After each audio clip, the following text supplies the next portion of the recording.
मंडळी, दही वांग ऐकूनच हैराण झालात, पण ही रेसिपी बनवली ना तर आठवड्यातून 4 वेळा तर हे वांग बनवून खाणार एवढी मात्र खात्री.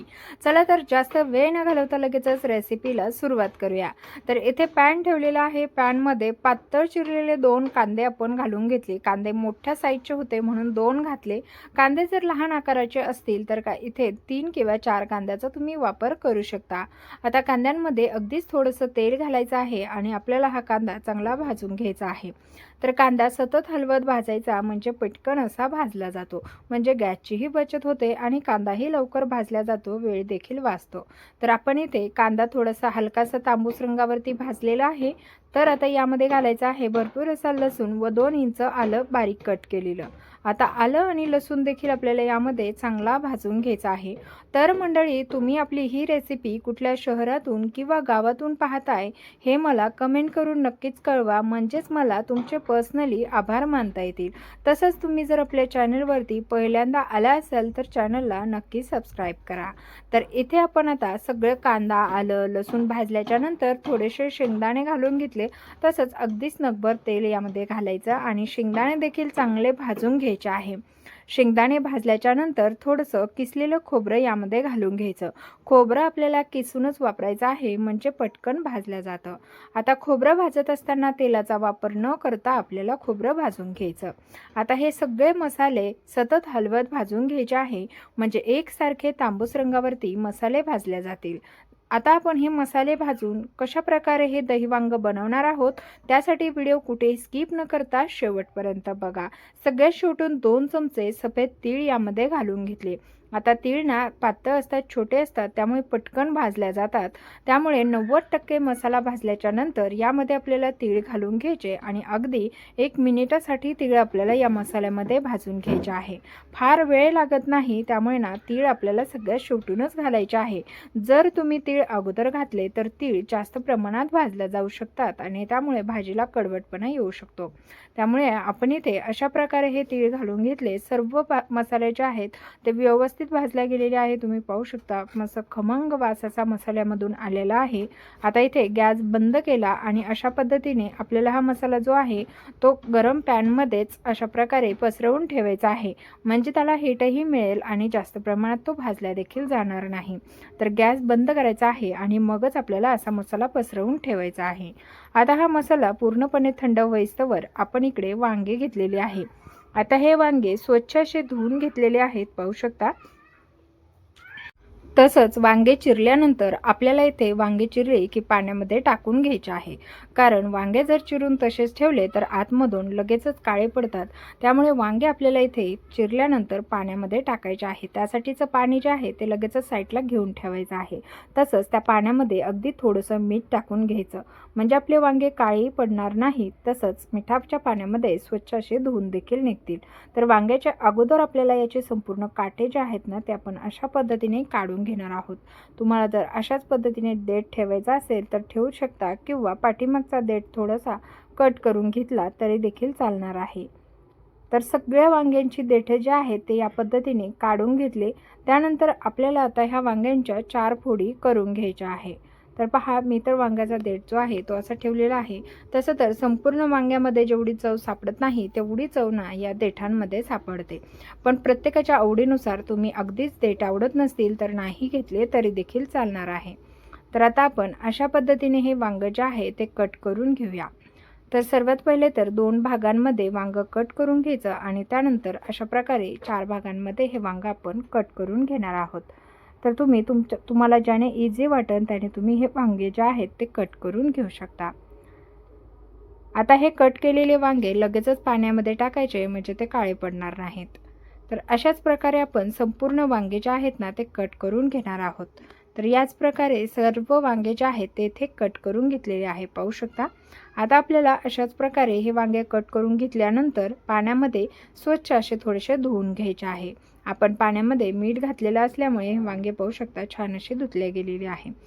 आता आपण हे वांगे पाण्यामधून वेगळे काढून घेऊया. आता ना व्यवस्थित असे धुवून झाल्यामुळे लगेचच आता हे वांगे आपण या वाटीमध्ये काढून घेऊया. तर अशा प्रकारे हे वांगे आपल्याला काढून घ्यायचे आहे. त्यानंतर आता पुढची प्रोसेस खूप महत्त्वाची आहे. ही केली तरच तुमचं वांगं जे आहे ते परफेक्ट आणि चविष्ट बनणार आहे. तर सर्वात पहिले तर पोहे खाण्याचा 1 चमचा किंवा 2 चमचे इतकं तेल ह्या वांग्यामध्ये टाकून घ्यायचं आहे. त्यानंतर चवीनुसार मीठ आपल्याला टाकून घ्यायचं आहे. तसंच यामध्ये आपल्याला आणखीन 2 इन्ग्रेडियंट्स टाकून घ्यायचे. थोडक्यात आपण इथे ना अशा प्रकारे मॅरिनेट केल्यासारखं वांगं करून घेणार आहोत. त्यामुळे यामध्ये पाव चमचा हळद, तसंच आवडीप्रमाणे थोडंसं लाल तिखट किंवा मसाला तुम्ही इथे वांग्यांना लावून घेऊ शकता. तर अशा प्रकारे आपल्याला हे वांग्यांना छान असा मसाला लावून घ्यायचा आहे. आता पुढची प्रोसेस आणखीनच महत्त्वाची आणि सुंदर अशी असणार आहे. त्यामुळे ना व्हिडिओ कुठेही स्किप न करता शेवटपर्यंत बघा. तर इथे पूर्णपणे मीठ, तेल, तिखट, हळद सगळं वांग्यांना छान लावून झाल्याच्या नंतर इथे आपल्याला लागणार आहे चाळणी. आता चाळणीवरती हे वांगे आपल्याला अशा पद्धतीने टाकून घ्यायचे आहे.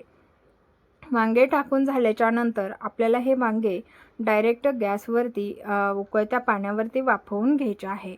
तर तुम्हाला जर तोंडी लावण्यासाठी हे वांगं असंच फोडींमध्ये तयार करायचं असेल तरीसुद्धा तुम्ही करू शकता, किंवा आज मी तुम्हाला जी काही नवीन पद्धतीची रेसिपी शेअर करणार आहे ती तर तुम्ही नक्कीच बनवू शकता. तर आता इथे पाणी अगोदरच उकळायला ठेवलं. त्यावरती स्टँडवरती आपल्याला ही चाळणी ठेवून कमीत कमी 7-8 मिनिटे हे वांगे वाफवून घ्यायचे आहे. आता वांगे वाफवतात तोपर्यंत मसाला पूर्णपणे थंड झालेला आहे. तसंच एक मूठ भरून फ्रेश अशी गावरान कोथिंबीर येथे आपण घेतलेली आहे. आता हे संपूर्ण वाटण जे आहे ते चांगलं बारीक असं वाटून घेऊया. तर सगळ्यात पहिले तर अशा पद्धतीने हे संपूर्ण वाटण व कोथिंबीर आपल्याला यामध्ये घालून घ्यायची आहे. कोथिंबीरीमुळे आपल्या वाटणाला काळपटपणा छान येतो, तशी चवही जबरदस्त येते. त्यामुळे कोथिंबीर घालायलाच विसरू नका, स्किप देखील करू नका. वाटण बारीक वाटून झालेलं आहे. पाणी न घालताच सुरुवातीला वाटण आपल्याला तयार करून घ्यायचं. वाटण तयार झालेलं आहे, पाहू शकता. इथे कुठेही आपल्याला पाण्याचा वापर करायचा नाही. आता यामध्ये घालायचा आहे आवडीप्रमाणे गरम मसाला, घरगुती मसाला, तसंच यामध्ये घालायचे आहे पाव चमचा हळद आणि 1 चमचा मी गोडा मसाला वापरलेला आहे. तर या पद्धतीचं वांगं बनवण्यासाठी जो काही तुम्ही गोडा मसाला वापरता, खरंच त्यामुळे चव अप्रतिम अशी येते. तसंच धना जिरा पावडर देखील 1 चमचा वापरलेली आहे. थोडंसं तेलाचा वापर आपण यामध्ये करणार आहोत, पण तुम्ही अगदीच ऑप्शनल आहे. तुम्ही आहे त्या मसाल्यामध्ये देखील हे सुके मसाले जे आहेत ते मिक्स करून घेऊ शकता. त्यानंतर टाकायचं आहे चवीपुरतं मीठ. जर तुम्ही वाटण वाटतानाच मीठ वापरायचं असेल तरीसुद्धा वापरू शकता, किंवा तुम्हाला अशा प्रकारे हे मसाले मिक्स करायचे नसतील, तेल घालायचं नसेल, तर मात्र हे सुके गरम मसाले जे आहेत ते तुम्ही मिक्सरमध्ये थोडंसं शेवटून घालू शकता आणि मिक्सरला एकदा फिरवून घेऊ शकता. अगदी सहज आणि झटपट असे मिक्स होतात. त्यामुळे ती टिप्स देखील तुम्ही नक्कीच फॉलो करा. तुमचं कामही सोपं होईल, वेळही वाचेल आणि तुम्हाला कमीत कमी तेलाचा वापर देखील करता येईल. तर अशा टिप्स आणि ट्रिक्स जाणून घेण्यासाठी आपल्या संपूर्ण रेसिपी नक्की पाहायचा आणि आपल्या चॅनलला तुम्ही आणखीन फॉलो केलं नसेल तर लगेचच फॉलो करून ठेवा. तर हा मसाला आपला पूर्णपणे मिक्स करून झालेला आहे, पाहू शकता.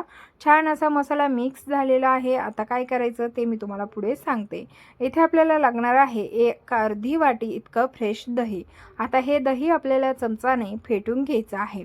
दही आपल्याला असंच न वापरता छान असं फेटून घेऊया. डायरेक्ट लस्सीसारखं हे दही जे आहे ते चांगलं फेटून घ्यायचं आहे, म्हणजेच ते फुटल्यासारखं होणार नाही. त्यामुळे चांगलं असं फेटून घेऊया. तर अशा प्रकारे हे दही जे आहे ना ते चमच्याने मी फेटून घेत आहे. तुम्ही इथे मिक्सरचा वापर देखील करू शकता, किंवा मिक्सरच्या भांड्यामध्ये टाकून अगदी थोडंसं फिरवून घेऊ शकता. पण चमच्याने जरी तुम्ही केलं ना तरी झटपट असं दही फेटल्या जातं. फारसा वेळ लागत नाही आणि एकदम मस्त असं क्रीमी दही फेटलं जातं. तर पाहू शकता इथे मस्त असं दही फेटून झालं. तोपर्यंत इकडे आपले वांगे जे आहेत ते मस्त अशा फोडी वाफवल्या गेलेल्या आहे. तर पाहू शकता एक काम करेस्तोवर दुसरं काम सोपं होऊन जातं. तर आपल्या चॅनलवरती तुम्हाला अशा झटपट आणि युनिक रेसिपी पाहायला मिळतील. त्यामुळे संपूर्ण रेसिपी एकदा नक्की चेकआउट करा. तर हे वांग्याच्या फोडी आता छान शिजल्या गेलेल्या आहेत, चेक करून घेतल्या. त्यानंतर आपण काढून घेऊया. तर तोंडी लावण्यासाठी तर ना खरंच खूप अफलातून लागतात, त्यामुळे तुम्हाला यापुढची प्रोसेस न करता इथपर्यंतही तुम्ही ह्या वांग्याच्या फोडी जरी बनवून खाल्ल्या ना तरी अतिशय सुंदर आणि चविष्ट लागतात. ज्यांना वांग्याचा कुठलाही पदार्थ आवडत असेल ना त्यांना तर खूपच आवडणार आहेत. एकदा जर खाल्ल्या तर आठवड्यातून 4 वेळा बनवून खातील, इतक्या छान होतात. तर चला आपली रेसिपीला सुरुवात करूया. इकडे कढईमध्ये तेल घातलं, जिरा, मोहरी, कढीपत्ता छान तडतडलं की जे वाटण आहे ना ते वाटण आपण इथे घालून घेऊया. आता हे वाटण तेलावरती छान असं परतवून घ्यायचं आहे. तर अगदीच फार वेळ आपल्याला हे वाटण परतवत बसावं लागत नाही, कारण आपण हे वाटण छान असं भाजून घेतलेलं आहे. त्यामुळे कमीत कमी वेळात हे वाटण परतवून होतं. आता थोड्या वेळासाठी अशा प्रकारे हे वाटण जे आहे ते परतवून घेऊया. व्यवस्थित असं वाटण आपलं परतवून घेतलेलं आहे, पाहू शकता. तर अशा प्रकारे हे वाटण जे आहे ते आपल्याला परतवून घ्यायचं आहे. तर जास्त वेळासाठी वाटण परतलं म्हणजे काय होतं, तर आपण अगोदरच मसाले भाजून घेतलेले आहे, त्यातली त्यात तुम्ही जर हा वाटण खूप वेळासाठी परतवला तर तो पुढे जाऊ शकतो. त्यामुळेच इथे मंद गॅसवरती छान असा मसाला परतवून झालेला आहे. आता इथे ना आपल्याला घालायचं आहे मस्त हे क्रीमी दही. तर हे घरगुती बनवलेलं दही आहे, त्याला फेटून घेतल्यामुळे अगदीच क्रीमसारखं झालेलं आहे. आता हे फेटून घेतलेलं दही आपल्याला या वाटणामध्ये किंवा मसाल्यामध्ये ॲड करायचं. तसंच त्याच वाटीने 1 वाटी इतकं पाणी घेतलेलं आहे. आता यामध्ये कितपत पाणी घालायचं तेवढं लागणार आहे का, तर नाही. तुम्ही तुमच्या आवश्यकतेनुसार इथे पाणी घालू शकता. तुम्हाला अगदी वांग्याला हवं इतकाच मसाला बनवायचा असेल घट्ट, तर तुम्ही पाण्याचं कमीत कमी प्रमाण ठेवू शकता. कारण जे वांगे आहेत ते आपण अगोदरच शिजवून घेतलेले आहे. पूर्णपणे वांगे शिजलेले असल्यामुळे आपल्याला इथे फार वेळ वांगे शिजत बसायला लागत नाही. त्यामुळे इथे जो तुम्ही काही आमटी किंवा हा रसा किंवा हा मसाला बनवणार आहात, हा मसाला तुम्हाला जेवढ्या प्रमाणामध्ये घट्ट किंवा पातळ हवा आहे तेवढा तुम्ही इथेच बनवून घेऊ शकता. कारण आता आपण यामध्ये वांगे घातल्याच्या नंतर अगदीच 2 ते 3 मिनिटांसाठीच हा मसाला जो आहे तो मंद गॅसवरती शिजवून घेणार आहोत. कारण तुम्ही जर ही भाजी खूप वेळासाठी शिजवत बसाल तर मात्र वांगे तुमचे खूप जास्त शिजले जातील आणि मग तुमचे वांगे खूप शिजल्यामुळे चव देणार नाहीत. तर आता आपण ह्या मसाल्यामध्ये दही घातलेलं असल्यामुळे खरंच खूप चविष्ट असा हा पदार्थ तयार झालेला आहे आणि वाटण एकदम चटपटीत आंबट असं मस्त लागतं ना. एकदा नक्की जरूर ट्राय करा. तर इथे आपण मस्त अशी कोथिंबीर घातलेली आहे कट करून. त्यानंतर 2 ते 3 मिनिटे ही भाजी आपली शिजलेली आहे आणि मस्त वास सुटलेला आहे, अगदी घरभर वास सुटलाय आणि खरंच चवीला म्हणाल ना तर अफलातून होते. या अगोदरसुद्धा एकदा मी ही दही वांगं बनवलं आणि ते सगळ्यांनाच इतकं आवडलं, म्हणूनच पुन्हा एकदा हे दही वांगं बनवलेलं आहे आणि तुमच्यासोबत ही रेसिपी शेअर केलेली आहे. त्यामुळेच तुम्हाला ही दही वांगं रेसिपी कशी वाटली मला कमेंट करून नक्कीच सांगा. रेसिपी जरी आवडली असेल तर व्हिडिओला एक लाईक आणि आपल्या चॅनलला नक्की सबस्क्राईब करा. चला तर भेटूया अशाच नवनवीन आणि इंटरेस्टिंग रेसिपीसह. त्यामुळेच आपला चॅनल पाहत राहा, व्हिडिओ पाहत राहा. आवडल्यास लाईक, शेअर आणि सबस्क्राईब करायला मात्र विसरू नका. त्याचबरोबर मस्त खा, मजेत राहा आणि माझे व्हिडिओ पाहत राहा. रेसिपी ट्राय करता की नाही हे मला कमेंटद्वारे नक्कीच कळवा. चला तर भेटूया अशाच नवीन रेसिपीसह. तोपर्यंत धन्यवाद.